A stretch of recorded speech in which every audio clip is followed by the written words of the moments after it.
একটা জরুরি খবর দিয়ে আজকের আলোচনা শুরু করছি। বিএনপি চেয়ারপারসন ও সাবেক প্রধানমন্ত্রী বেগম খালেদা জিয়া আবারও গুরুতর অসুস্থ। রবিবার গভীর রাতে তাকে ঢাকার এভারকেয়ার হাসপাতালে ভর্তি করা হয়েছে। আমাদের হাতে যে প্রতিবেদনগুলো আছে সেগুলো বলছে এবারের পরিস্থিতি আগের চেয়েও বেশ জটিল এবং উদ্বেগজনক। হ্যাঁ, আর এই ধরনের পরিস্থিতিতে আসলে খবরের শিরোনামের চেয়ে ভেতরের তথ্যগুলো বোঝা অনেক বেশি জরুরি। ঠিক। হাসপাতালে ভর্তি এই দুটো শব্দ কিন্তু সংকটের আসল গভীরতা বোঝাতে পারে না। একদমই না। বিশেষ করে যখন একজন ৭৯ বছর বয়সী রাজনীতিবিদের কথা হচ্ছে, যার স্বাস্থ্যের প্রতিটি ছোটখাটো পরিবর্তনও অনেক বড় একটা প্রভাব ফেলে। ঠিক। আর সেজন্যই এই আলোচনায় আমরা শুধু ঘটনার বিবরণ দেব না, বরং এর গভীরে যাওয়ার চেষ্টা করব। আমাদের হাতে থাকা প্রতিবেদনের উপর ভিত্তি করে আমরা বোঝার চেষ্টা করব ঠিক কি ঘটেছে, তার মেডিকেল বোর্ড কি বলছে, আর সবচেয়ে গুরুত্বপূর্ণ প্রশ্ন, কেন চিকিৎসকরা বলছেন যে আগামী কয়েকটা ঘন্টা তার জন্য জীবন মরণ প্রশ্ন হয়ে দাঁড়িয়েছে। আমাদের লক্ষ্য হবে অসুস্থতার পেছনের যে চিকিৎসা সংক্রান্ত জটিলতাগুলো আছে সেগুলোকে সহজভাবে তুলে ধরা। হ্যাঁ, কেন একটা বুকের সংক্রমণ এতটা ভয়াবহ রূপ নিতে পারে এবং বর্তমান পরিস্থিতিকে চিকিৎসকরা ঠিক কোন চোখে দেখছেন সেটাই হবে আমাদের আলোচনার কেন্দ্রবিন্দু। আর এই পর্যালোচনার জন্য আমাদের হাতে থাকা প্রতিবেদনগুলোই হবে একমাত্র সূত্র। তাহলে চলুন একেবারে শুরু থেকে শুরু করা যাক। রবিবার রাতের ঘটনা। আচ্ছা। বেগম খালেদা জিয়াকে তার বাসভবন থেকে হঠাৎ করেই হাসপাতালে নিয়ে যাওয়া হলো। প্রতিবেদনে বলা হচ্ছে মূল কারণ ছিল তীব্র শ্বাসকষ্ট। এই একটা লক্ষণই তো বুঝিয়ে দেয় যে পরিস্থিতি কতটা আকস্মিক আর গুরুত্বপূর্ণ ছিল। অবশ্যই।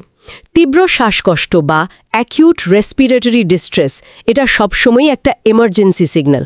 এর মানে হলো শরীর তার প্রয়োজনীয় অক্সিজেন পাচ্ছে না। রাইট। আর খালেদা জিয়ার মতো একজন রোগীর ক্ষেত্রে, যার আগে থেকেই একাধিক জটিল রোগ বা এই যে কোমরবিডিটি আছে, এটা আরও বেশি আশঙ্কার। এটা অনেকটা ফায়ার অ্যালার্ম বেজে ওঠার মতো, যা ইঙ্গিত দেয় যে শরীরের ভেতরে কোথাও বড় ধরনের গোলযোগ চলছে। আর হাসপাতালে পৌঁছানোর পর চিকিৎসকরা ঠিক সেই গোলযোগের উৎসই খুঁজে পেয়েছেন। একদম। আর সেখানেই আমরা সংকটের একেবারে কেন্দ্রবিন্দুতে পৌঁছে যাই। মেডিকেল বোর্ডের অন্যতম সদস্য অধ্যাপক ডাক্তার FM সিদ্দিকের ব্রিফিং থেকে আমরা মূল তথ্যটি পাচ্ছি। হ্যাঁ, তিনি পরিষ্কার করে বলেছেন বেগম জিয়ার মূল সমস্যা হল চেস্ট ইনফেকশন বা বুকের সংক্রমণ। এখন বুকের সংক্রমণ কথাটা তো আমরা প্রায়ই শুনি। সাধারণ নিউমোনিয়াকেও তো আমরা তাই বলি। এক্ষেত্রে বিষয়টা ঠিক কতটা আলাদা? এখানেই সবচেয়ে গুরুত্বপূর্ণ পার্থক্যটা লুকিয়ে আছে। দেখুন, সাধারণ ক্ষেত্রে বুকের সংক্রমণ বলতে আমরা শুধু ফুসফুসের সংক্রমণ বা নিউমোনিয়াকে বুঝি। আচ্ছা। কিন্তু ডাক্তার সিদ্দিকের বক্তব্য অনুযায়ী এক্ষেত্রে সংক্রমণটা শুধু ফুসফুসেই থেমে থাকেনি।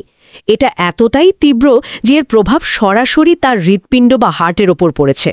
সোজা কথায় তার ফুসফুস এবং হৃৎপিণ্ড দুটো অঙ্গই একসাথে আক্রান্ত। এক মিনিট, এটা একটু পরিষ্কার করে বুঝতে চাই।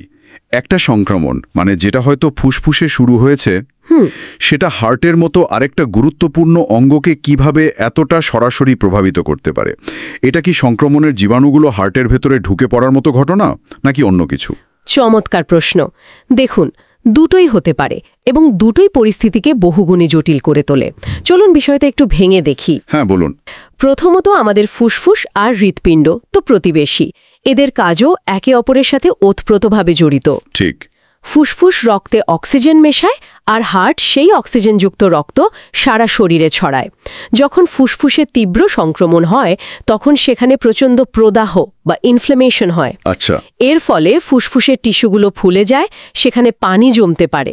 তখন ফুসফুস আর আগের মতো সহজে রক্তে অক্সিজেন মেশাতে পারে না। তার মানে শরীরে অক্সিজেনের ঘাটতি দেখা দেয় আর সেটার চাপ গিয়ে পড়ে হার্টের ওপর।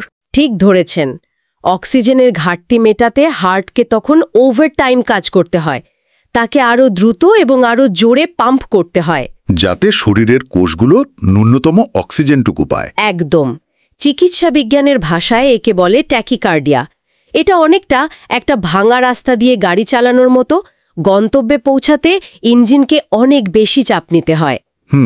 দ্বিতীয় এবং আরও ভয়ঙ্কর দিকটা হলো সংক্রমণের কারণে তৈরি হওয়া জীবাণু বা তাদের থেকে নিঃসৃত বিষাক্ত পদার্থ, যাকে আমরা টক্সিন বলি, সেটা রক্তস্রোতে মিশে যেতে পারে। ও আচ্ছা। আর এই টক্সিন সরাসরি হার্টের পেশিকে আক্রমণ করে সেখানেও প্রদাহ তৈরি করতে পারে। একে বলা হয় মায়োকার্ডিয়াইটিস। তার মানে এটা একটা দ্বিমুখী আক্রমণ। এক্স্যাক্টলি। একদিকে হার্টকে বেশি কাজ করতে হচ্ছে, হ্যাঁ, অন্যদিকে সংক্রমণের বিষ তাকে ভেতর থেকে দুর্বল করে দিচ্ছে। একদম। শুধু তাই নয়, তৃতীয় আরেকটা বিপদও আছে। সংক্রমিত ফুসফুসের ভেতরের রক্তনালীগুলো সংকুচিত হয়ে যায়, ফলে সেখানে রক্তচাপ বেড়ে যায়। এই বাড়তি চাপটা সরাসরি হার্টের ডান চেম্বারের উপর এসে পড়ে। সব মিলিয়ে এটা একটা সিস্টেমিক সংকট। মানে শুধু ফুসফুস বা হার্টের আলাদা রোগ নয়, না, বরং পুরো কার্ডিওপালমোনারি সিস্টেমটাই ভেঙে পড়ার উপক্রম হয়েছে। এই জটিলতার কারণেই ডাক্তার FM সিদ্দিকীর সেই কথাটা এতটা তাৎপর্যপূর্ণ হয়ে উঠেছে। পরবর্তী 12 ঘন্টা অত্যন্ত গুরুত্বপূর্ণ। হ্যাঁ, এই উক্তিটা নিয়ে আমি বিস্তারিত জানতে আগ্রহী। যখন একজন অভিজ্ঞ চিকিৎসক গণমাধ্যমের সামনে এমন একটা নির্দিষ্ট সময়সীমার কথা বলেন, তখন সেটা সাধারণ মানুষের মনে দারুণ উদ্বেগ তৈরি করে। স্বাভাবিক। এর পেছনের চিকিৎসা সংক্রান্ত ব্যাখ্যাটা কি? কেন ঠিক 12 ঘন্টা? চিকিৎসকদের ভাষায় এই ধরনের কথা বলার অর্থ হল পরিস্থিতি অত্যন্ত অনিশ্চিত এবং ভঙ্গুর। আচ্ছা। এই 12 ঘন্টা হল একটা অবজারভেশন উইন্ডো। এই সময়ে চিকিৎসকরা মূলত দেখবেন যে তাদের চিকিৎসা পদ্ধতিগুলো কাজ করছে কিনা। মানে অ্যান্টিবায়োটিক বা অন্যান্য সাপোর্ট? হ্যাঁ, তারা হয়তো শক্তিশালী অ্যান্টিবায়োটিক দিয়েছেন, অক্সিজেন সাপোর্ট দিচ্ছেন, হার্টকে সাপোর্ট দেওয়ার জন্য ওষুধ দিচ্ছেন। এখন প্রশ্ন হলো, রোগীর শরীর এই চিকিৎসায় সাড়া দিচ্ছে কিনা। কি কি লক্ষণ দেখে তারা সেটা বোঝার চেষ্টা করবেন? তারা বেশ কয়েকটা সূচকের দিকে তাকিয়ে থাকবেন, যেমন তার রক্তচাপ স্থিতিশীল হচ্ছে কিনা, তার হৃদস্পন্দনের গতি স্বাভাবিকের দিকে আসছে কিনা। রক্তে অক্সিজেনের মাত্রাও নিশ্চয়ই? অবশ্যই, রক্তে অক্সিজেনের মাত্রা বা স্যাচুরেশন বাড়ছে কিনা, শ্বাসকষ্টের তীব্রতা কমছে কিনা। এছাড়াও রক্ত পরীক্ষার মাধ্যমে তারা দেখবেন ইনফেকশনের মার্কার যেমন CRP সেটার মাত্রা কমছে কিনা। এই 12 ঘন্টায় যদি এই সূচকগুলো ইতিবাচক দিকে মোড় নেয়, তাহলে চিকিৎসকরা কিছুটা স্বস্তির নিঃশ্বাস ফেলবেন। আর যদি পরিস্থিতি একই রকম থাকে বা আরও খারাপ হয়, তাহলে বুঝতে হবে সংকট আরও গভীর। অর্থাৎ এই সময়টাতেই তার শারীরিক অবস্থার মোড় কোন দিকে ঘুরবে সেটা স্পষ্ট হবে। একদম। এটা অনেকটা একটা ঝড়ের মুহূর্তের মতো, যা কোন দিকে যাবে তা আগে থেকে বলা কঠিন। একেবারে তাই। এই সময়টাতেই নির্ধারিত হবে যে তারা যে চিকিৎসা প্ল্যান করেছেন সেটা যথেষ্ট কিনা, নাকি আরও অ্যাগ্রেসিভ কোনো পদ্ধতির দিকে যেতে হবে। আচ্ছা। প্রতিবেদন থেকে আমরা আরও জানতে পারি যে তাকে হাসপাতালে ভর্তির পরেই 24 ঘন্টার নিবিড় পর্যবেক্ষণে অর্থাৎ CCUতে রাখা হয়েছে। এর মানে হল প্রতিটা মুহূর্ত তার অত্যাবশ্যকীয় লক্ষণগুলো মনিটর করা হচ্ছে। আরেকটা বিষয় আমাদের হাতে থাকা প্রতিবেদনে উল্লেখ করা হয়েছে, যা বেশ গুরুত্বপূর্ণ। কোনটা? মেডিকেল বোর্ডের বৈঠকে নাকি দেশি বিশেষজ্ঞদের পাশাপাশি বিদেশি বিশেষজ্ঞরাও ভার্চুয়ালি যুক্ত হয়েছেন। এটা কি খুব জটিল কেসের ক্ষেত্রে একটা সাধারণ প্র্যাকটিস, নাকি এটা এই নির্দিষ্ট পরিস্থিতির গুরুত্ব নির্দেশ করে? আসলে দুটোই। জটিল কেসের ক্ষেত্রে, বিশেষ করে যেখানে একাধিক অঙ্গ জড়িত, সেখানে মাল্টিডিসিপ্লিনারি টিমের মতামত নেওয়া হয়। যেমন পালমোনোলজিস্ট, কার্ডিওলজিস্ট। হ্যাঁ, এবং ক্রিটিক্যাল কেয়ার বিশেষজ্ঞদের সমন্বিত দল কাজ করে, কিন্তু বিদেশি বিশেষজ্ঞদের যুক্ত করার ব্যাপারটা পরিস্থিতিকে অন্য মাত্রা দেয়। এটা প্রমাণ করে যে মেডিকেল বোর্ড কোনো রকম সুযোগ নিতে চাইছে না। আচ্ছা। তারা বিশ্বের সেরা বিশেষজ্ঞদের মতামত নিয়ে সম্ভাব্য সব চিকিৎসা পদ্ধতির পথ খোলা রাখতে চাইছেন।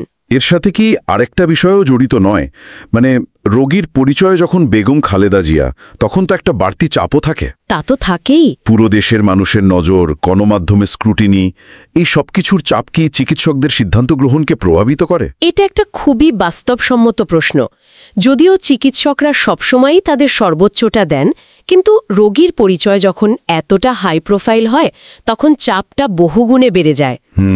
প্রতিটি সিদ্ধান্তকে চুলছেড়া বিশ্লেষণ করা হয়। বিদেশি বিশেষজ্ঞদের যুক্ত করাটা একদিকে যেমন সেরা চিকিৎসার নিশ্চয়তা দেয়, তেমনি এটা একটা স্বচ্ছতার বার্তাও দেয় যে চিকিৎসার ক্ষেত্রে চেষ্টার কোনো ত্রুটি রাখা হচ্ছে না। এটা সেই অবিশ্বাস্য চাপের মধ্যে কাজ করার একটা কৌশলও বটে। এই আলোচনাকে যদি আরেকটু বড় ক্যানভাসে দেখি, তাহলে বুঝতে হবে যে বেগম জিয়ার এই সংকট কোনো বিচ্ছিন্ন ঘটনা নয়। না, একদমই না। আমাদের প্রতিবেদনই বলছে ৭৯ বছর বয়সী এই রাজনীতিবিদ আগে থেকেই বেশ কিছু জটিল রোগে ভুগছেন। হ্যাঁ, আর এটাই বর্তমান পরিস্থিতিকে একটা পারফেক্ট স্টর্মের দিকে ঠেলে দিয়েছে। চিকিৎসা বিজ্ঞানের ভাষায় যাকে আমরা বলি কোমরবিডিটি বা সহ অসুস্থতা। যখন শরীরে আগে থেকেই এক বা একাধিক দীর্ঘস্থায়ী রোগ বাসা বেঁধে থাকে, তখন একটা নতুন তীব্র সংক্রমণ সামাল দেওয়া প্রায় অসম্ভব হয়ে পড়ে।